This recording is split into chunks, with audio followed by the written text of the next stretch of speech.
सिकंदर अफगानिस्तान को जीतने के लिए संघर्ष कर रहा था, तो उसकी मां ने एक चिट्ठी भेजी जिसमें लिखा हुआ था कि दुनिया को जीतने वाला सिकंदर इस छोटे से अफगानिस्तान को क्यों नहीं जीत पा रहा है।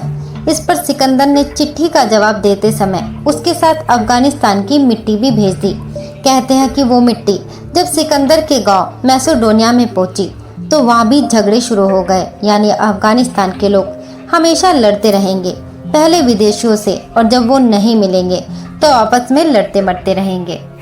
अफगानिस्तान एक ऐसा देश है जिसे साम्राज्यों की कब्र कहा जाता है। यहाँ पर युद्ध और सिर्फ युद्ध ही होते रहते हैं। कहते हैं कि पहले यह क्षेत्र भारतवर्ष के आर्यवर्ष के क्षेत्र में एक जनपद गांधार प्रदेश का ही हिस्सा था। महाभारत काल में यहाँ पर राजा सुबल का राज था और जो गांधारी के पिता थे। कहते हैं कि राजा सुबल की पुत्री गांधारी ने धृतराष्ट्र से मजबूरीवश विवाह किया था। इसका कारण भीष्म थे। अंधे महाराज धृतराष्ट्र के लिए भीष्म ने गांधार नरेश की राजकुमारी का बलपूर्वक विवाह धृतराष्ट्र से कराया था। गांधारी के पुत्रों को कौरव पुत्र कहा गया, लेकिन उनमें से एक भी कौरव वंशी नहीं था। धृतराष्ट्र और गांधारी के 99 पुत्र और एक पुत्री थी जिन्हें कौरव कहा जाता था। गांधारी ने वेद व्यास से पुत्रवती होने का वरदान प्राप्त किया था। इस वरदान के चलते ही गांधारी को 99 पुत्र और एक पुत्री मिली थी। उक्त सभी संतानों की उत्पत्ति 2 वर्ष बाद कुंडों से हुई थी। गांधारी की बेटी का नाम दुशाला था। गांधारी जब गर्भवती थी तब धृतराष्ट्र ने एक दासी के साथ सहवास किया था, जिसके चलते युयुत्सु नामक पुत्र का जन्म हुआ। इस तरह कौरव 100 हो गए थे। गांधारी का शकुनी नामक एक भाई भी था। पिता की मृत्यु के बाद गांधार का सारा राजपाट शकुनी के हाथ में आ गया। ऐसा कहते हैं कि भीष्म ने राजा सुबल के पूरे परिवार को नष्ट कर दिया था, तो उसका बदला लेने के लिए शकुनी ने कौरव और पांडवों को आपस में लड़वाकर पूरे हस्तिनापुर का नाश करने की साजिश रची थी। महाभारत युद्ध में अपने 100 पुत्रों को खोने के बाद गांधारी ने क्रोध की अग्नि में जलते हुए श्री कृष्ण और शकुनी को यह शाप दे दिया कि श्री कृष्ण को कहा कि जिस तरह तुम्हारे कारण मेरे कुल का नाश हुआ है, उसी तरह तुम्हारे कुल का भी नाश हो जाएगा।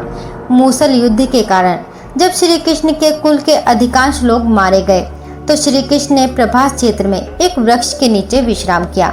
वहीं पर उनको एक भील ने भूलवश तीर मार दिया, जो कि उनके पैरों में जाकर लगा। इसी को बहाना बनाकर श्री कृष्ण ने देह को त्याग दिया था। उसके बाद द्वारिका नगरी पूरी तरह समुद्र में समा गई थी। इसी प्रकार गांधारी ने अपने 100 पुत्रों की मृत्यु का जिम्मेदार शकुनी को भी माना था। गांधारी ने गांधार नरेश शकुनी को श्राप दिया कि मेरे 100 पुत्रों को मरवाने वाले गांधार नरेश, तुम्हारे राज्य में कभी शांति नहीं रहेगी। वह हमेशा आपस में ही लड़ते झड़ते रहेंगे। लोगों का मानना है कि गांधारी के इसी शाप के चलते आज भी अफगानिस्तान में शांति नहीं रहती है। तालिबान से पहले और तालिबान के बाद फिर से तालिबान के कब्जे के दौरान अभी तक निरंतर इस देश में अशांति का साम्राज्य कायम है। यह देश कभी भी किसी भी काल में पूरी तरह शांत नहीं रह पाया है। इसी कारण से अफगानिस्तान अपने अशांति के लिए पूरे विश्व में प्रसिद्ध है। तो दोस्तों ये था अफगानिस्तान, जो अपनी अशांति और झगड़ों के कारण आज भी पूरे विश्व में मशहूर है। और ये थी हमारी आज की वीडियो। आप लोगों को ये वीडियो कैसी लगी हमें कमेंट बॉक्स में बताना बिल्कुल ना भूलें। और अगर अच्छी लगी हो तो वीडियो को लाइक करके चैनल को सब्सक्राइब जरूर करें। अब हम मिलेंगे आपको अपनी नेक्स्ट वीडियो में। तब तक अपना ख्याल रखें। जय श्री कृष्णा।